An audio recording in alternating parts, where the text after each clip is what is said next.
읽은 창세기 5장 말씀은요, 여러분 너무나도 잘 아시는 말씀이에요. 에녹과 그리고 노아의 자녀들에 대한 이야기를 창세기 5장은 기록하고 있습니다. 그래서 오늘 에녹에 관한 이야기를 좀 할 건데요. 여러분 오늘 읽은 이 말씀 너무나 많이 들어서 많이 아시죠? 에녹은 하나님과 동행했더니만 죽음을 맛보지 않고 하늘로 승천했던 사람 중에 한 명입니다. 여러분 승천한 사람이 성경에 몇 명 나오는지 아세요? 총 3명이 나와요. 누구냐 하면 에녹이 그랬고요, 엘리야가 그랬고요, 마지막 한 분은 누구시냐? 예수님이 그렇게 승천하셨습니다. 여러분들 성경을 읽다 보면 에녹에 대한 그 대목과 에녹에 대한 설명 중에 유독 눈에 띄는 대목이 있어요. 그게 뭐냐면 에녹은 하나님과 동행했다라는 거예요. 여러분 성경 앞구절부터 계속 한번 읽어보시면 5장 1절부터 쭉 한번 읽어보세요. 나중에 그러면 다른 사람들은 다 어떤가 하면 자녀 낳고 죽고 자녀 낳고 죽고 자녀 낳고 죽고 다 이렇게 짧게 끝나요. 낳고 죽고 하다가 끝납니다. 수백 년 동안 살았지만 그 사람에 대한 특별한 기록이 없습니다. 뭐라고 얘기하냐면 그냥 낳고 죽었다 이렇게 표현해요. 근데 여러분 에녹은요 유독 독특한 표현법 하나를 하나님이 쓰세요. 그게 뭐냐면 동행했다라는 단어입니다. 여러분 사람은요 누구랑 같이 지금 길을 걸어가고 있느냐에 따라 그 사람의 인생은 달라집니다. 내가 만약에 강도들과 함께 사는 그런 삶을 살아가고 있다면 여러분 나는 어떤 사람이 될 가능성이 높아요? 강도가 될 가능성이 높습니다. 내가 만약에 불평불만하는 사람들과 같이 생활을 하고 있다면 나는 어떤 사람이 될 가능성이 높냐 하면 불평불만할 가능성이 높아집니다. 내가 만약에 좌절하고 낭망하고 안돼라고 말하는 가족들과 살고 있다면 나도 어떻게 된 인생이 될 거예요? 곧 안 되는 인생이 조만간 될 것입니다. 왜냐하면 말하는 대로 하나님은 그 인생을 이루어가기 때문에 그렇습니다. 그러므로 사랑하는 성도 여러분 말부터 우리가 고쳐야 돼요. 어떻게 고쳐야 되냐? 죽겠다가 아니라 어떻게 돼야 됩니까? 살겠다가 돼야 되는 거예요. 한국 사람 얼마나 많이 죽어요. 더워서 죽고요, 추워서 죽고요, 배고파서 죽고요, 배 불러서 죽고요, 온통 다 죽는 이야기들이에요. 여러분 근데 믿음의 사람은요 하나님이 나를 보고 계시다는 마음을 가지고 언어를 고치는 거예요. 내가 살겠다. 야 오늘도 하나님 나에게 뜨거운 날 주셨지만 오늘도 주님 안에서 나는 사는 사람 될 것이다. 이렇게 우리가 축복하며 말을 뱉어야지. 아유 목사님 요즘 경제도 어렵고 사람도 어렵고 모든 게 다 어려운데 뭘 그렇게 죽을 일밖에 없습니다. 아니요. 하나님이 우리를 붙드시면 우리는 죽다가도 살아나게 될 것입니다. 그게 바로 신앙생활의 묘미 아닙니까? 저는 그렇게 생각합니다. 여러분 아무튼 이 에녹이라는 사람은요 하나님과 동행했습니다. 하나님과 함께 했습니다. 그런데 제가 이 이야기를 저도 수도 없이 많이 설교 들었고요. 저도 수도 없이 많이 설교했어요. 그런데 제가 오늘 드리고자 하는 이야기는 조금 다른 방향으로 여러분과 함께 은혜를 나눌 거예요. 여러분 사람들에게 많은 목사님들이 설교할 때 뭐라 설교하냐? 여러분 하나님과 동행하는 인생 되시기를 축원합니다 라면서 어떤 것을 권면하냐면 여러분 말씀으로 동행하세요. 여러분 기도로 동행하세요. 여러분 하나님 앞에 헌신으로 동행하세요 라는 설교를 저는 많이 들었어요. 그래서 대부분의 사람들이 하나님과 동행하는 방법을 뭐라고 생각하냐면 말씀 읽고 기도하는 생활, 다시 말하면 신앙생활 열심히 하면 하나님이 나와 동행하실 거라고 생각합니다. 여러분 정답이에요? 틀린 거예요? 반은 맞고 반은 틀려요. 제가 오늘 그러면 왜 틀린지에 대한 이야기를 좀 함께 드릴 거예요. 여러분 성경을 읽을 때는요 우리는 항상 두 가지의 시선을 가져야 돼요. 첫째는 뭐냐면 인간의 생각을 버려야 한다는 거예요. 인간의 생각으로 성경을 읽으면 이해되지 않습니다. 여러분 마리아가 결혼도 안 했는데 아기 낳았어요. 인간의 생각으로 읽으면 말이 안 돼요. 그러니까 여러분 우리는 성경을 읽을 때 무슨 생각을 가장 먼저 버려야 되냐면 사람의 생각을 버려야 돼요. 누구의 생각으로 맞추어야 돼요? 하나님의 생각에 맞추어서 성경을 읽는 겁니다. 그리고 두 번째는요 어떤 마음으로 우리가 성경을 봐야 하나님의 뜻을 깨달을 수 있냐면 연구하고 생각하고 묵상하는 마음이 우리에게 꼭 필요해요. 많이 읽는 게 중요한 게 아니에요. 열심히 읽는 게 중요한 게 아니라 제대로 읽는 게 중요한 겁니다. 여러분 그래서 오늘 이 말씀을 통해서 여러분과 함께 은혜를 나눌 겁니다. 여러분 동행은요 말씀과 기도 반은 맞습니다. 근데 성경은요 그 동행이라는 단어를 그렇게 쓰지 않아요. 성경은 동행이라는 단어를 다른 표현을 써서 말합니다. 근데 여러분 한국 사람들이 제가 참 이 설교를 준비하면서 제가 스스로도 안타까웠던 게 뭐냐면 한국 사람들은요 이 단어 하나하나에 너무 의미를 많이 부여한다는 거예요. 하나님은 분명히 동행했다고만 말하는데 많은 사람들이 뭐라고까지 얘기하냐면 그럼 동행하려면 어떻게 해야지? 막 여기저기서 막 잡동사니를 다 끌어다가 동행이라는 단어를 꽉 채워 넣습니다. 근데 여러분 하나님이 원하시는 단어는 그게 아니거든요. 그러다 보니까 우리에게 벌어지는 일들이 어떤 일인가 하면 수많은 일들이 벌어져요. 오늘 에녹 이야기와 노아 이야기를 먼저 하면서 그 이야기를 좀 볼 거예요. 여러분 한국 사람들이 좋아하는 성경 구절이 있습니다. 이 구절이에요. 여러분 이 구절 다들 아마 수십 번 수백 번 보셨을 거예요. 한번 같이 한번 읽어볼까요? 시작. 내게 능력 주시는 자 안에서 내가 모든 것을 할 수 있느니라. 아멘. 여러분 이 말씀 아멘이시죠? 많은 사람들은요 이 말씀 어디다 씁니까?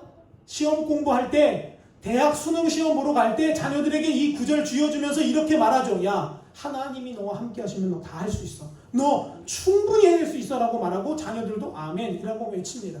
여러분 특히나 저는 목사니까요. 여러분 목사님들 이 구절 많이 사용하세요. 성도님들을 위로하거나 축복할 때 여러분 성도님, 권사님, 집사님, 장로님 하나님이 당신과 함께 하시면 하나님이 능력 주시면 아무것도 능치 못할 게 없습니다 라고 축복을 빌어주죠. 여러분 근데 사실 이 구절이요 그렇게 쓰는 게 아니에요. 축복할 때, 시험 잘 볼 때, 돈 많이 벌고자 해서 쓰는 구절이 아닙니다. 여러분 이 구절은 언제 쓰냐면요 사도 바울이 감옥에 갇혀서 온갖 고난을 다 겪고 굶주리고 헐벗고 매맞고 난 다음에 이 구절을 쓰는 거예요. 그게 정말인지 한번 그 앞 구절을 한번 볼게요. 빌립보서 4장 11절은 우리에게 이렇게 말합니다. 내가 궁핍함으로 말하는 것이 아니니라. 어떠한 형편에든지 나는 자족하기를 배웠노니 12절은 또한 이렇게 말합니다. 나는 비천에 처할 줄도 알고 풍부에 처할 줄도 알고 모든 일 곧 배부름과 배고픔과 풍부와 궁핍에도 처할 줄 아는 일체의 비결을 배웠다라고 말하고 나서 뭐라고 얘기하냐면 그러므로 내게 능력 주시는 자 안에서 나는 이 모든 것들을 할 수 있다라고 말하는 거예요.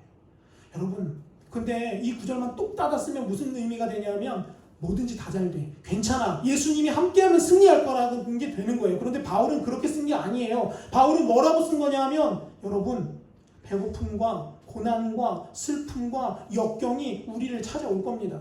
그런데 예수 안에 있으면 예수님이 그것을 극복할 능력을 주시면 우리는 그 상황 가운데에서도 승리하게 될 겁니다라는 걸 말하는 거예요. 그러니까 결국 이 구절은 언제 써야 되냐면 고난과 환경이 어려울 때 내가 배고픔과 슬픔과 아픔 가운데 있을 때 주님의 십자가를 붙잡으면서 쓰는 구절이라는 겁니다. 근데 여러분 우리는 이거 좋은 구절이니까 그냥 똑똑 따다가 좋은 말씀만 이렇게 전하죠. 사실은 그게 하나님의 뜻이 아니거든요. 두 번째도 하나 제가 또 구절을 보여드릴게요. 여러분 예레미야서 29장 11절은 우리에게 이렇게 말해요. 여호와의 말씀이니라 너희를 향한 나의 생각을 내가 안 하니 평안이요 뭐가 아니래요? 재앙이 아니니라 라고 말해요. 여러분 이것도 축복할 때 많이 쓰죠. 사람들은 이 구절 읽으면 좋아해요. 왜냐하면요 하나님은 무조건 뭐만 주신다고 생각하거든요. 평안함만 주신다고 생각하거든요. 근데 여러분 성경을 읽을 때 잘 알아야 되는 거는요. 저거는 누구한테 쓰는 건지를 알아야 돼요. 저거 누구한테 쓰는 거냐면 예레미야 시절 당시에 이스라엘 백성에게 쓰는 거예요. 그 이스라엘 백성에게 뭘 얘기하고자 하냐면 너희 바벨론으로 끌려갈 텐데 그 바벨론으로 끌려가는 그 와중에서도 하나님이 너에게 주고자 하는 거는 뭐냐? 평강이라는 거예요.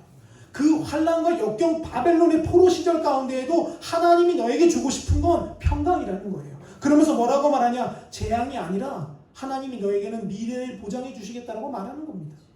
이걸 다시 표현하면 수십 년 후에 어떻게 된다라는 걸 의미하는 거냐면 다시 포로에서 돌아오게 될 거라는 걸 설명하는 거예요. 그거를 위해서 먼저 응원하는 겁니다. 그 자녀들을. 여러분 걱정하지 마십시오. 하나님이 당신들을 향한 마음은 영원히 포로에 사로잡혀 있는 게 아니라 뭐 하는 거예요? 회복하는 거예요. 다시 서는 거예요. 라고 설명하는 거예요. 그러니까 결국 이 성경 구절은 언제 써야 되냐면 우리가 인생의 포로로 사로잡혔을 때 쓰는 겁니다. 그냥 아무데나 축복하기 위해서 쓰는 게 아니라는 거죠. 여러분 제가 이 성경 구절을 왜 이렇게 이야기 드리냐면 우리가 이 말씀을 제대로 단어들을 제대로 알지 못하고 단어를 제대로 묵상하지 않고 성경을 읽으면 하나님이 원하시는 것과는 전혀 다르게 신앙생활을 할 수밖에 없다라는 거예요. 여러분 사업하시는 분들 이 성경 구절 좋아합니다. 여러분 제가 식당 가면요 이런 성경 구절 붙어져 있는데 저 여러 번 봤어요. 여러분도 혹시 보신 적 있으세요? 네가 여행사를 여호와께 맡겨라. 그리하면 네가 경영하는 모든 것을 다 이루게 하시리라. 사업하는 사람에게 딱이잖아요. 왜냐하면 무슨 단어가 들어갔어요? 경영하기는 게 딱 들어가니까 사업하는 사람들이 저거 집에다 딱 붙여놓고 사업 잘 되기를 위해 기도합니다. 여러분 근데 사실 저 말씀의 핵심은요 경영이 잘 된다의 핵심이 있는 게 아니라 어디에 핵심이 있냐면 너의 행사를 여호와께 맡겨라는 거예요. 저거를 다른 표현으로 두 글자로 말하면 너에게 믿음이 있으면이라는 거죠. 너에게 믿음이 있으면 뭐 된다라는 거예요? 네가 하는 일들이 잘 된다라는 거예요.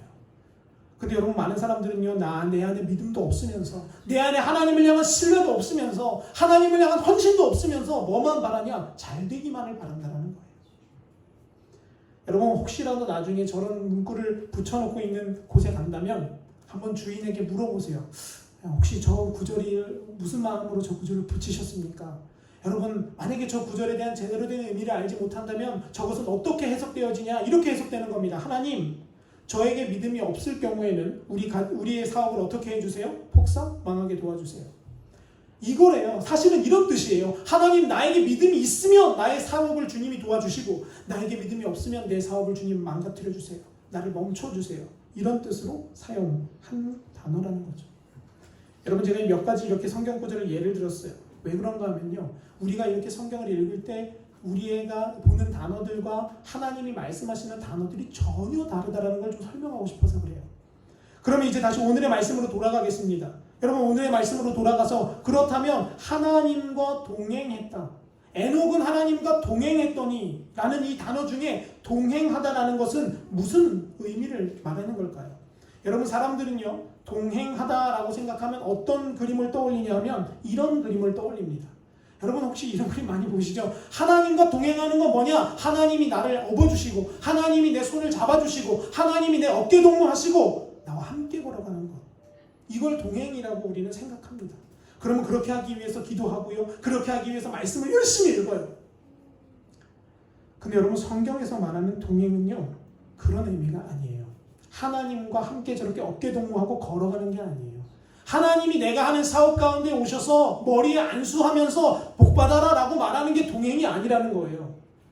여러분, 원어 성경을 보면요, 동행하다라는 단어를 뭐라고 쓰냐면 할라크라는 단어를 씁니다. 할라크. 근데 이 할라크라는 단어는 어떤 의미가 있냐면 하나님과 함께 걷다라는 의미가 있어요. 목사님, 맞네요. 하나님과 함께 걷는 거 동행 맞는데 왜 목사님 그런 얘기 하세요? 근데 여러분, 그거는 첫 번째 의미예요. 두 번째 의미가 있습니다. 두 번째 의미는 무슨 의미냐면 이런 의미입니다. 나의 삶을 하나님이 원하시는 삶의 방식의 원리로 뒤바꾼다라는 거예요. 하나님이랑 같이 걸어가는 거, 그것 뜻 말고 두 번째 뜻이 뭐냐면 나의 삶의 모든 모습들을 뜯어 고쳐서 하나님이 원하시는 삶의 방법과 원리로 바꾼다라는 거예요. 다시 쉽게 말하겠습니다. 내 생각과 내 고집을 다 버리고 하나님의 말씀을 내 삶의 기준으로 삼는 겁니다. 그걸 보고 하나님은 뭐라고 평가하시냐? 네가 나와 동행하는구나 라고 한다는 거예요. 시편 26편 3절의 말씀을 볼까요? 정말 그런가? 시편 26편 3절은요, 우리에게 뭐라고 말하냐? 우리에게 이렇게 말씀합니다. 한번 같이 읽어보겠습니다. 시작. 주의 인자하심이 내 목자에 있나이다. 내가 주의 진리 중에 행하여 라고 말해요. 여러분, 여기서 말하는 행하여라는 단어 제가 빨간 칸 쳐놨죠. 이 단어를요, 원어 성경으로 보면요, 무슨 단어랑 똑같으냐면 동행하다라는 거랑 똑같아요. 할라크라는 거예요. 동행이라는 것, 곧 하나님의 말씀을 뭐 하는 거예요? 실천하는 거예요. 내 생각을 바꾸고 하나님의 말씀대로 걷기를 결단하는 걸 하나님은 동행이라고 보신다는 겁니다. 잠언 20장 7절에도 또 할라크라는 단어를 씁니다. 같이 한번 읽어보겠습니다. 시작. 온전하게 행하는 자가 의인이라 그의 후손에게 복이 있느니라. 여러분, 좋은 구절이에요. 하나님 앞에 옳게 행하는 사람에게는요, 그 때뿐만 아니라 뭐가 있대요? 그 다음 때에도 복이 있대요. 근데 여기서 말하는 행동하는 사람, 실천하는 사람을 무슨 단어를 쓰냐면 에녹에게 썼던 할락라는 단어를 쓴다는 거예요. 여러분, 하나님과 동행하고 싶으십니까? 그것은요, 기도 열심히 하고 말씀 열심히 읽는 것만으로는 부족해요. 우리가 하나님과 동행해서 하나님이 주시는 복을 누리려면 우리가 제일 먼저 해야 되는 첫 번째 관문이 있습니다. 그게 뭐냐? 내 삶의 기준을 바꾸는 거예요. 내 생각의 가치관을 변화시키는 거예요. 누구 뜻대로? 하나님의 뜻대로. 그걸 성경은 우리에게 하나님과 동행한다라고 말해요. 근데 여러분, 저는요, 한국이 옛날부터 비는 문화가 많이 발달했잖아요. 물도 떠놓고 빌고, 뭐 길 가다가 좀 나무가 크다 싶으면 거기서도 빌고, 뭐 돌멩이가 이상하게 생겼다 싶으면 거기 가서도 빌고, 이 한국은요 비는 문화가 많아가지고요, 기독교를 믿을 때도 뭐처럼 믿냐면 그 비는 것처럼 믿어요. 그래서 내가 열심히 기도하면 막 쫄쫄 굶고 막 하나님 앞에 나가가지고 하나님 나 밥 쫄쫄 굶고 왔어요. 막 금식 그냥 막 하고 막 천일 기도 막 하면 하나님이 야 그만해라. 야 너 그러다 굶어 죽겠다. 야 내가 너 네 소원 들어줄게. 이렇게 하시는 분으로 우리는 하나님을 오해한다라는 거예요. 여러분들 그게 아니에요. 하나님은요 어떤 사람과 동행하냐면 삶의 기준이 하나님의 기준으로 변화된 사람과 동행하는 거예요. 열심히 비는 사람이 아니라 그 하나님의 삶의 원리와 변화된 사람은요 당연히 열심히 기도하겠죠. 당연히 열심히 말씀 읽고요. 근데 여러분 우리는요 오해하면 안 됩니다. 하나님과 동행한다. 에녹이 하나님과 동행했다라는 것을 단순히 하나님이 내 손 붙잡고 하나님이 나 업고서 하나님이 나와 팔짱 끼고 걸어가는 거라고 정도 생각하면 우리는 신앙생활을 실패하는 겁니다. 왜냐? 그렇기 때문에 지금 한국교회가 지금 이 상황까지 온 거예요. 여러분 저도 목사라서 부끄럽지만 제가 목사님의 이야기를 하나 하려고 합니다. 이건 뭐 뉴스에 나왔으니까요. 공적인 이야기니까요. 여러분 서울에 가면요 빛과 진리 교회라는 교회가 있어요.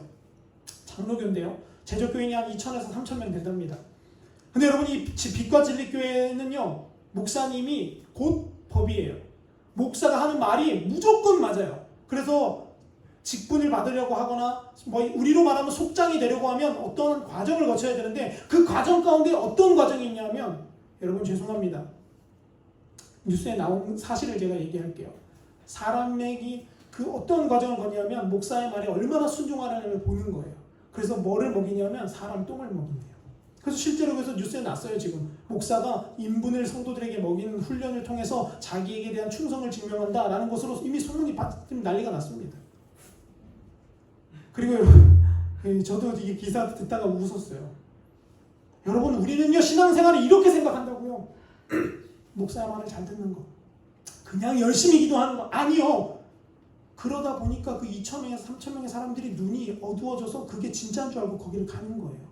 우리가 보면 무슨 거예요? 야 정신 나갔다라고 보이지만 거기에 성도들은 그게 맞다라고 생각한다라니까요. 왜 그러냐? 기준이 하나님의 말씀이 아니라서 그래요. 기준이 세상 사람이랑 똑같은 거예요. 그냥 열심히 하면 그냥 열심히 목사님 말에 순종하면 복 받는다라고 가르침을 받았고 그렇게 살아왔기 때문에 그렇습니다. 여러분 저도 목사로서 여러분들이 제 말 잘 따라주면 감사합니다. 그러나 하나님의 말과 제 말이 다르면 여러분 단호하게 그 일을 하지 말으셔야 합니다. 아니 저한테 대들고 막 싸우자라는 게 아니라 하나님의 말씀에 그게 아니라면 그 말은 아니라고 말할 수 있는 우리에게 영적인 강단이 있어야 된다는 거죠. 저 역시도 그렇습니다. 여러분 저 역시도요 여기 계신 여러분들 다 저보다 연로하시고 다 저보다 연배가 높으시죠. 그러나 제가 이렇게 소리치고 제가 이렇게 여러분께 끊어있는 말씀들을 이렇게 선포하는 이유는요 하나님의 말씀이 그렇게 적혀있기 때문에 그래요. 제 이론이면 저는 잘못된 거죠. 제가 뭐라고 이렇게 이야기하겠습니까? 그러나 하나님의 말씀이 그렇게 기록하고 있기 때문에 제가 그렇게 이야기한다는 겁니다. 여러분 하나님은요 우리와 동행하기를 원하십니다. 그래서 에덴 동산에서부터 우리를 창조하시고 우리와 교제하기를 원하셨습니다. 그런데 여러분 그 삶의 원리를 누가 바꿔버렸습니까? 악한 사단이 바꿔버렸습니다. 삶의 원리는요 원래 뭐였냐? 에덴 동산에서 삶의 원리가 뭐였습니까? 하나님의 말씀에 순종하는 거예요. 그 순종하면 그 나머지 것들을 누가 책임져 주시는 거예요? 하나님이 책임져 주시는 게 삶의 원리였습니다. 근데 여러분 마귀가 뭐라고 말합니까? 그 삶의 원리 틀렸다라는 거예요. 그거 어리석다라는 거예요. 마귀가 말하는 삶의 원리는 뭐냐? 네가 보는 대로, 네가 느끼는 대로, 네가 먹음직스러운 대로 행동하라는 거예요. 그러면 네가 잘 될 거라는 거죠. 근데 여러분이 에덴 동산에서 보암직하고 먹음직하고 지혜롭게 할 만큼 했던 그거 따먹어서 어떻게 됐습니까? 결국 죽어버렸어요. 사랑하는 성도 여러분, 우리 삶의 원리가 바뀌기를 축복합니다. 하나님의 말씀대로 가는 게 진짜입니다. 여러분 그러면 하나님의 말씀의 기준이 뭡니까? 제가 오늘 그거 몇 가지 이야기 드릴 거예요. 아니 목사님 그럼 하나님의 말씀의 기준이 뭐예요?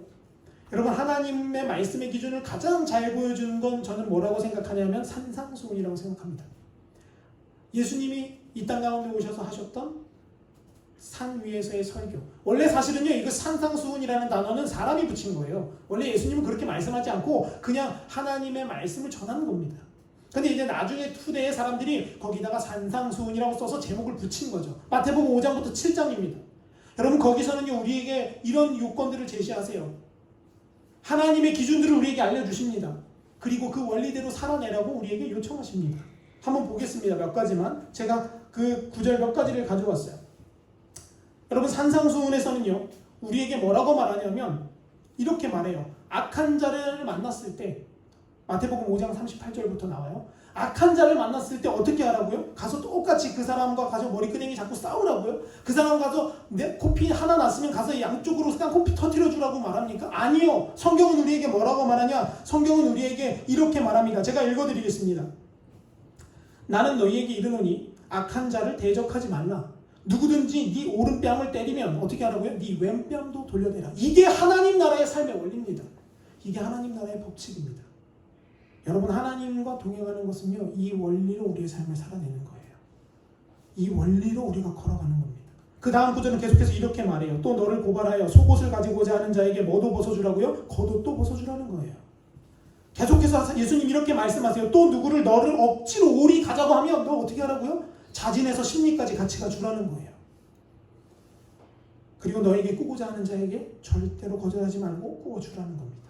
목사님 그러면 보증 서달라고 하면 다 서줘야 되는 겁니까? 그런 의미가 아니라 나에게 할 수 있는 만큼의 능력이 있는데도 내가 돈 욕심, 내가 내 욕심 차리면서 꾸어주지 않는 것을 말하는 거예요. 사랑하는 성도 여러분, 하나님의 삶의 원리는 이런 겁니다. 또 하나 제가 말씀드릴게요. 로마서 12장 19절은 우리에게 하나님의 삶의 원리를 이렇게 말해요. 내 사랑하는 자들아 너희가 친히 원수를 갚지 말아라. 하나님의 진노하심에 맡겨라 라고 말합니다. 여러분 그럼 우리가 억울한 일 당하고 복수할 일 당했을 때 하나님과 동행하는 사람은 어떻게 살아내는 거냐? 하나님의 삶의 원리를 떠올리는 겁니다. 원수를 원수로 갚지 말고 어떻게 하라고 하셨나? 하나님께 그 손길로 맡겨드려라. 주님 나는 변화된 자입니다. 나는 예수의 그리스도의 보혈로 새로워진 자입니다. 그러므로 악하고 더러운 사단 마귀가 나에게 주는 세상의 원리로 살지 않습니다. 나는 주님의 원리로 살아갈 것입니다. 라고 선포하고 우리가 그 원수를 맡겨드리는 겁니다. 여러분 재물의 욕심이 찾아올 때 우리는 어떻습니까? 마태복음 6장은 우리에게 이렇게 말합니다. 재물의 욕심을 찾아올 때 여러분들은 어떻게 하라고요? 그 재물을 하늘에 쌓으라는 거예요. 이 땅에 쌓지 말고 제발 좀 이 구멍 나서 도둑이 훔쳐가고 뺏어가고 없어지는 거에 쌓지 말고 제발 하늘나라에 좀 쌓으라고 주님이 말씀하십니다. 근데 여러분 세상 사람들은 우리에게 뭐라고 말해요? 통장을 늘려라 라고 말하고요. 저축을 많이 해라 라고 말해요. 그게 당신의 미래를 보장해 줄 것이다 라고 선포하는 거죠. 여러분 그러나 우리의 통장이 우리의 미래를 보장해 주는 것은 아닙니다. 우리 통장에 있는 잔고가 우리의 건강을 지켜주는 것도 아니에요. 우리의 삶에 있는 물질들이 우리를 도와주는 건 아닙니다. 믿는 자들의 도움은 어디에서 옵니까? 다윗은 이렇게 고백하죠. 내가 산을 향하여 눈을 들리라. 나의 도움이 어디서 올까? 나의 도움은 천지를 지으신 여호와 하나님에게서 온다 라고 다윗이 고백하잖아요. 사랑하는 성도 여러분, 주님과 동행하는 여러분이 되기를 소망하십니까? 그렇다면 여러분 세상의 가치관이 아니라 하나님의 삶의 원리로 여러분의 생각을 변화시키셔야 합니다. 그것은 우리가 해야 되는 거예요. 그리고 이제 우리가 그 삶을 살아내기로 결단이 필요하다는 거죠. 미국의 한 유명한 작가인 피터 젠킨슨이라는 작가가 미국을 이렇게 건넜습니다. 걸어서 혼자. 걸어서 얼마 걸렸냐니까 5년 걸렸대요. 가다가 쉬다가 또 가다가 거기에 사람 만나면 이야기도 하고 이렇게 해서 5년 동안 미국을 횡단했습니다. 근데 그 작가가 자기가 횡단했던 그 횡단 중에 가장 어려운 일이 뭐였냐고 사람들이 물으니까 이렇게 이야기했습니다. 저는요 5년 동안에 8,000km를 걷는 동안 강도도 만났고요. 다리뼈도 한번 부러져 봤고요. 사람들로 오해를 받아봤고요. 경찰서도 가봤고요. 병도 걸려봤습니다. 그런데 그것들은 별로 그렇게 어려움이 아니었습니다. 제가 이 횡단하는 8,000km를 걷는 5년 동안 제일 힘들었던 건 뭐냐? 이렇게 얘기했어요. 제 운동화 발바닥 밑에 들어가 있는 작은 모래알 하나가 제일 힘들었습니다. 라고 얘기해요. 이게 무슨 말이냐면요. 고난과 역경, 사건과 사고는 자기를 넘어뜨리지 못했는데 결국은 뭐 때문에 내가 주저앉았다라는 거예요? 내 발바닥 밑에서 그 움직거리는 그 신경 쓰이는 아주 작은 부분 때문에 내가 그 여정을 멈추게 됐었던 적이 있었다라는 거예요. 여러분 이것은요 단순히 세상 사람들의 말이 아니라 저는 여기서 우리 영적인 원리를 발견합니다. 여러분 사단은요 우리에게 대형 사고를 터뜨려서 우리 신앙을 무너뜨리지 않습니다. 그런 경우도 있지만 그보다 더 사탄이 쓰는 명확한 방법은 뭐냐면 우리 발바닥에 모래알을 넣는 거예요. 우리 신앙생활에 아주 조그만 모래알을 던져주는 겁니다. 그래서 그게 계속 신경 쓰이게 하는 거예요. 별것 아닌 것들이. 걱정, 나태함, 시기, 질투, 실망, 두려움 이런 걸 우리에게 던져주는 거예요. 그러면 사람은 스스로 알아서 넘어지고 스스로 알아서 주저앉고 스스로 알아서 깨어진다는 걸 너무나도 잘 안다는 거죠. 왜냐? 악한 영들은요 우리가 하나님과 동행하는 것을 너무나 싫어하기 때문에 그렇습니다. 사랑하는 성도 여러분, 저는 여러분이 그리고 제가 하나님과 날마다 에녹처럼 동행했으면 좋겠습니다. 근데 그 동행은요 그냥 어깨 잡고 기도하고 말씀 붙잡고 가는 그 정도 수준이 아니라 내 삶의 원리와 기준을 하나님의 말씀대로 바꾸는 게 필요합니다. 그게 바로 할라크라는 단어예요. 너의 삶의 원리를 바꿔라. 물질의 원리가 너를 사로잡고 있었다면 내 물질의 원리를 바꿔라. 내 안에 건강의 원리가 너를 사로잡고 있었다면 건강의 원리를 버리고 하나님의 원리를 붙잡으라는 거죠. 말씀을 정리하겠습니다. 사랑하는 성도 여러분, 하나님과의 동행은 바로 이런 겁니다. 하나님이 제시한 삶의 원리와 방향, 기준을 따라 살아가는 거예요. 다시 쉽게 말하면 행함 있는 산 믿음으로 살아가는 겁니다. 말씀이 기준이 되어 우리의 삶을 살아가는 거예요.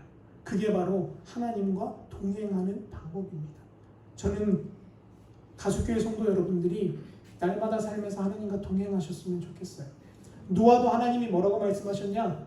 노아는 당대에 하나님과 동행했다라고 성경은 말해요. 노아가 동행했더니만 사람들은 노아를 향해 뭐라고 표현하죠? 미친 사람이라고 생각하고요. 손가락질을 합니다. 여러분 우리 믿음의 시각을 좀 바꾸셔야 합니다. 사람들이 많이 배운 것 뭐라고 배우냐? 믿음대로 살면 말씀대로 살면 복받고 축복받고 잘되고 건강할 거라 생각합니다. 물론 맞습니다. 그러나 그보다 더 먼저 우리에게 찾아오는 것 한 가지가 있습니다. 그것은 바로 믿음의 핍박입니다. 말씀대로 살면 우리의 삶은 노아처럼 손가락질을 받게 될 것입니다. 말씀대로 살면 우리의 삶은 노아처럼 왕따의 생활이 될 수도 있습니다. 말씀대로 살면 사람들이 우리 보고 미련한 사람이라 평가할 수도 있습니다. 그러나 말씀대로 가는 그 동행의 원리를 살아내는 자만이 결국 어디에 탑승하는 거예요? 방주에 타는 거예요. 구원에 이르는 거예요. 영생을 소유하는 거예요. 그러므로 사랑하는 성도 여러분, 오늘 여러분과 제 안에 세상의 원리가 있었다면 그 원리를 버리십시오. 그리고 하나님의 원리를 붙잡으십시오. 여러분 세상의 원리 별거 없습니다. 세상은 무슨 원리로 돌아가요? 동그라미로 돌아가죠. 다 돈으로 돌아가요. 다 돈이에요. 뭐 돈, 이것도 돈, 저것도 돈. 그러나 여러분 하나님의 원리는 뭐예요? 말씀이에요. 세상은 돈대로 도는 것 같지만 아니죠. 세상은 말씀대로 돌아갑니다. 세상은 물질로 돌아가는 것 같지만 아닙니다. 세상은 하나님으로 인해 돌아갑니다. 이것을 우리가 먼저 깨닫고 저와 여러분이 그 삶의 원리 가운데 하나님 손에 붙들림 받아서 여러분의 삶이 하나님과 동행하는 귀하고 복된 역사가 있게 되시기를 간절히 축원합니다. 함께 기도하시겠습니다. 하나님, 에녹은